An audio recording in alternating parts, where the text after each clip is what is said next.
Então, meus queridos irmãos, vamos conversar um pouco agora sobre a Epístola de Tiago, capítulo 5, versículo 15, aonde Tiago recomenda a oração da fé salvará o doente, e o Senhor o porá de pé.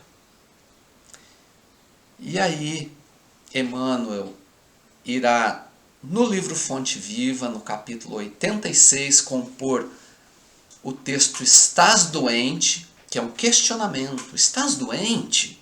Né? Questionamento acerca do capítulo 5, versículo 15, da carta de Tiago.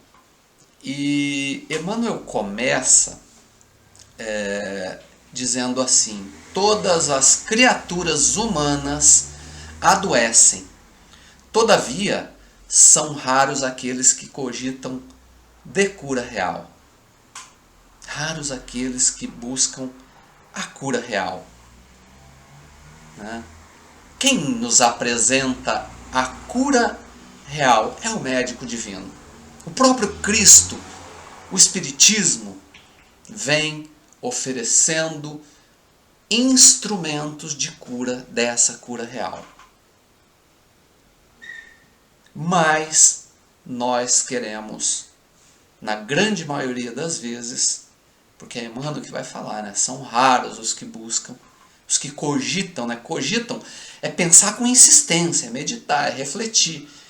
Né? Note que tem todo um componente aí onde você deve buscar a origem desse problema e propor soluções para essa raiz, para essa origem. Mas a gente quer, na verdade, então, a grande maioria quer a solução física. E a gente vai se colocando, claro, na figura da multidão que buscava o Cristo, né? Essa multidão que muitas vezes é chamada de turba, né? Então, não é à toa que se chama de turba, porque eles vêm em busca dessa solução mais imediata. Essa solução que, na verdade, não é uma solução. Né? Emmanuel vem trazendo, então, algumas considerações bastante importantes para nós. Ele diz assim: se te encontras enfermos, não acredites que a ação medicamentosa através da boca ou dos poros te possa restaurar integralmente. Claro que vai restaurar. Claro que é necessário buscarmos a ação medicamentosa, os médicos do mundo, né? Mas Emmanuel vai complementar essa ideia dizendo assim: nunca te esqueça que os verdadeiros males procedem do coração. Quer dizer,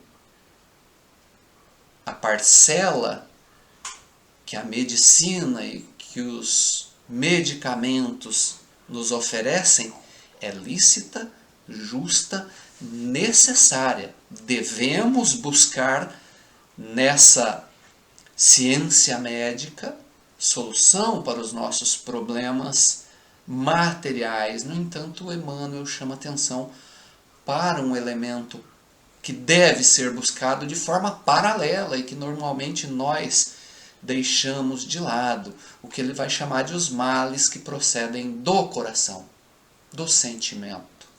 Né? E aí ele chama atenção a dois elementos que são importantíssimos. O primeiro, ele irá nos dizer: a mente é fonte criadora. Como é que anda a nossa mente? O que ela está criando? Facilidades ou dificuldades? E ele vai dizer, pouco adiante: a vida, pouco a pouco, plasma em torno de teus passos aquilo que desejas. Emmanuel está aqui fazendo menção a uma regra estabelecida pelo Cristo. Buscai e achareis, o Cristo terá nos dito. Batei e abrir-se-vos-á. Então, de que vale a medicação exterior? Diz-nos Emmanuel. Olha só, de que vale a medicação exterior se prossegue triste, acabrunhado ou insubmisso? 3 elementos aqui.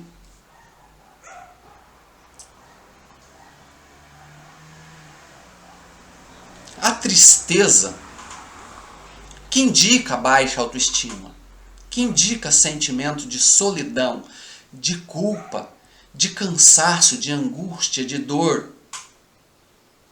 Possivelmente respostas para eventos desagradáveis, para separações, para decepções, para raiva, para frustração, e por aí vai.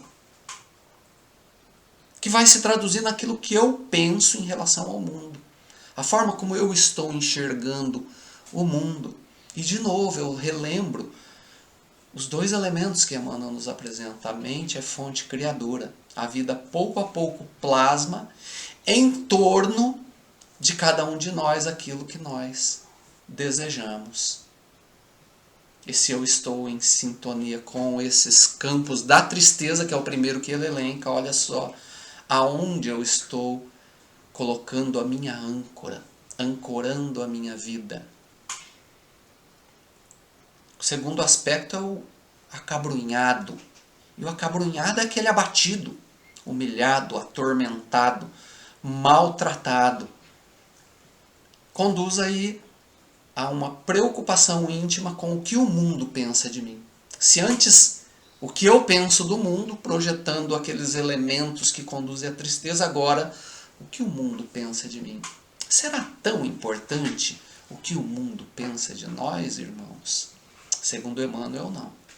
Essa postura é uma postura equivocada que inutiliza a medicação exterior, segundo ele, ou minimiza os seus efeitos.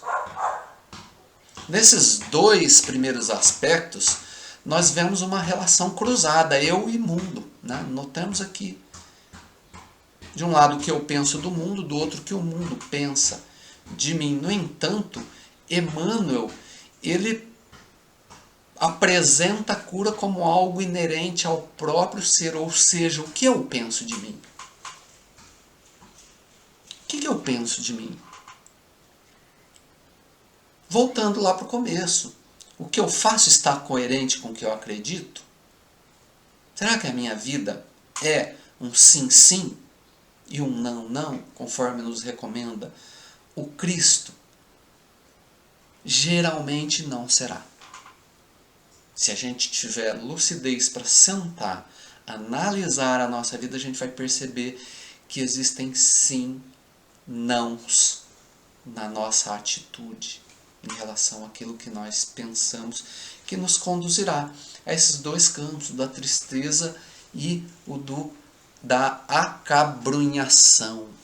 Finalmente, Emmanuel apresenta a última condição íntima, que inclui a figura de Deus agora, o elemento divino, na nossa relação causal das doenças.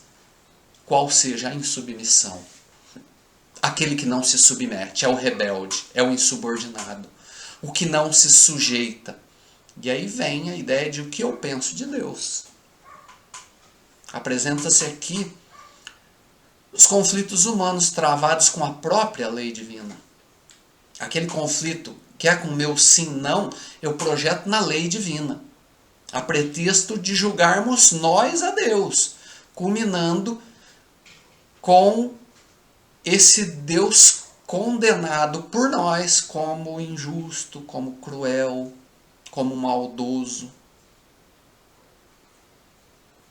Aquela ideia, eu não mereço. O que eu fiz? Tá? Segue Emmanuel dizendo assim: a indignação diária a propósito de tudo, de todos e de nós mesmos, olha só, é um hábito pernicioso de consequências imprevisíveis. É um hábito, é comum. E é perniciosa, é perigosa. Porque as consequências não dá para prever. Segue Emmanuel dizendo: que gênio milagroso te doará o equilíbrio orgânico se não sabes calar nem desculpar, se não ajudas nem compreendes, se não te humilhas para os desígnios superiores, nem procuras harmonia com os homens? Aprende a orar e a entender, a auxiliar, a preparar o coração para a grande mudança. E se é coração, meus irmãos, essa mudança é íntima. Não é mudança do mundo exterior. Não é uma mudança que acontece no campo da nossa periferia, porque é no coração essa mudança. É o nosso próprio sentimento que vem maculando a nossa atitude por conta desses sim, nãos. Por conta dessa incompatibilidade entre aquilo que eu faço e aquilo que eu de fato intenciono. Então, que nós possamos refletir nessas colocações de Emmanuel, para que possamos viver num mundo onde a paz seja o nosso lema. Que assim seja.